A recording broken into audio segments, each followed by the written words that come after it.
Hello everyone, today I'm talking about the IELTS speaking exam. But because I forgot to do makeup, I'm going to sit there and do a video without my face.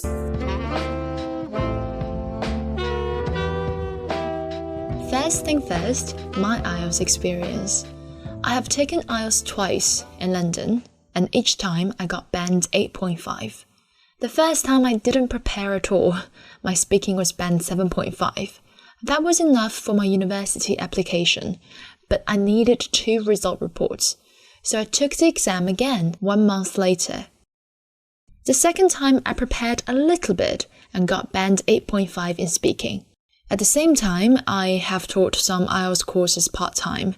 Recently, I helped a friend to get band 7 in speaking instead of band 6, within 10 lessons or 10 hours.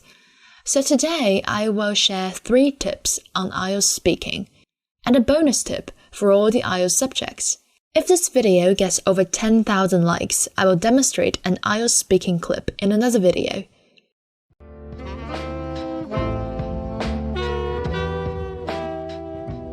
Number 1. Time yourself. Let's take me as an example. There was a 1-month intervening period between my 2 IELTS exams. My English level stayed pretty much the same within that month. But why did I get 7.5 the first time and 8.5 the second time? I think it was because the first time I deliberately cut my answers short, too short, because I worried about being interrupted if I spoke too much. So what happened was, in part 2 and part 3, the examiner, who seemed quite nice, signaled me to keep talking each time I finished my answer. Therefore, for my second exam, to make sure I had a general sense of time, I timed myself while practicing. So with the same language level, sorting out my time issue has got me an 8.5 instead of 7.5.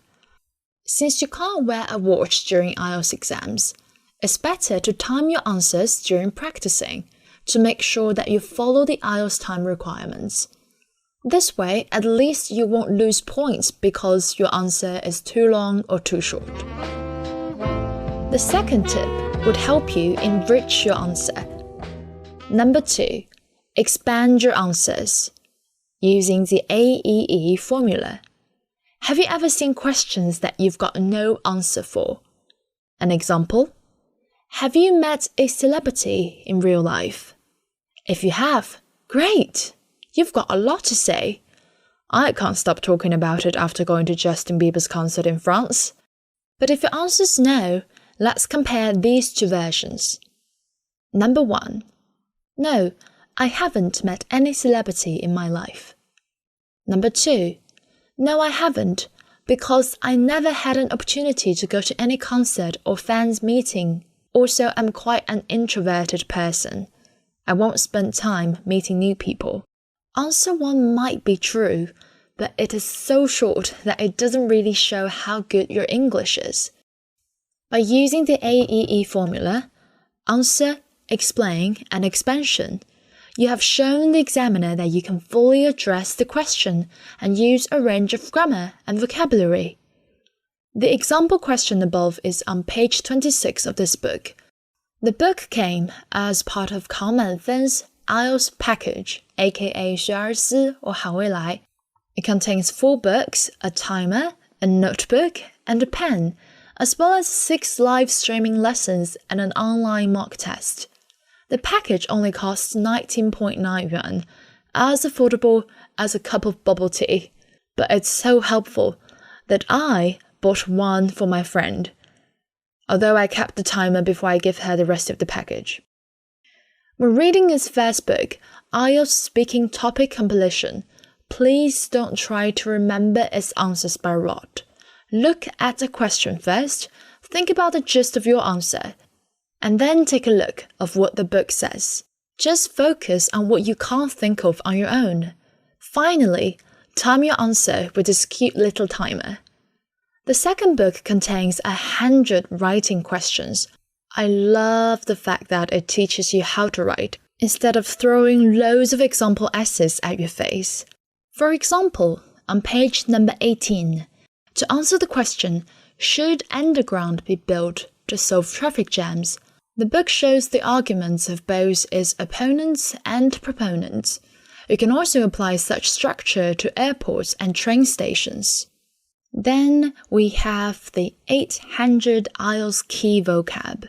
If you've seen my videos reviewing The Economist, you should know that having a large pool of vocabulary can help you with any English exams.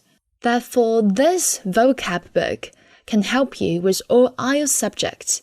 As its definition is in both English and Chinese, it suits learners from all levels. The last book is a set of IELTS mock tests. There are only limited IELTS real papers on the market, so don't waste them when you're not ready yet. You can take these mock tests to try out IELTS papers. To get the full package of the 4 books, stationery and 6 live streaming classes, and an online mock test, go to 考满分考雅 WeChat official platform and type 你好神奇 to get its link. Number 3. Imagine you are persuading people. This tip is extremely helpful for the why questions. Here's an example. Recently, when I was teaching IELTS speaking to a GCSE student, I asked her, "Why do you like hot pot?" She got stuck and told me she didn't know where to start. So I asked her to imagine that she's with her friends and that they are trying to choose a restaurant for dinner. Some want to go and have sushi, but she wants to go to a hot pot restaurant. So her task is to persuade people to take her opinion. Naturally, she came up with a few reasons. For example, for hot pot, you get to put loads of different ingredients. It warms you up in the cold winter, and also you get to customize your dipping sauce. So next time you're struggling with why questions, just imagine that you're trying to persuade someone. Extra tip. Do exercises or papers efficiently. I have passed exams for quite a few language certificates, so a lot of people assume that I immersed myself in papers. Actually, no.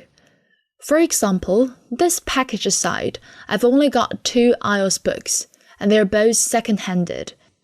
So I believe that the key to passing any exam is not the number of papers you do. It is learning from the papers that matters. For instance, along reading the book on IELTS speaking topics, make sure you join the 4 streaming lessons on IELTS speaking, where the teachers can sort out your questions. When you're ready, take the mock test offered by the package and join the 2 classes to review your mock tests. You don't have to do loads of papers, but you need to make sure that every paper you do counts. A quick recap. The 4 tips are: first, time yourself. Second, expand your answers using the AEE structure. 3. Imagine you're persuading people. 4. Do exercises efficiently. Right, so that's for today's video. I hope you enjoyed it and I hope you learned something. See you again. Bye!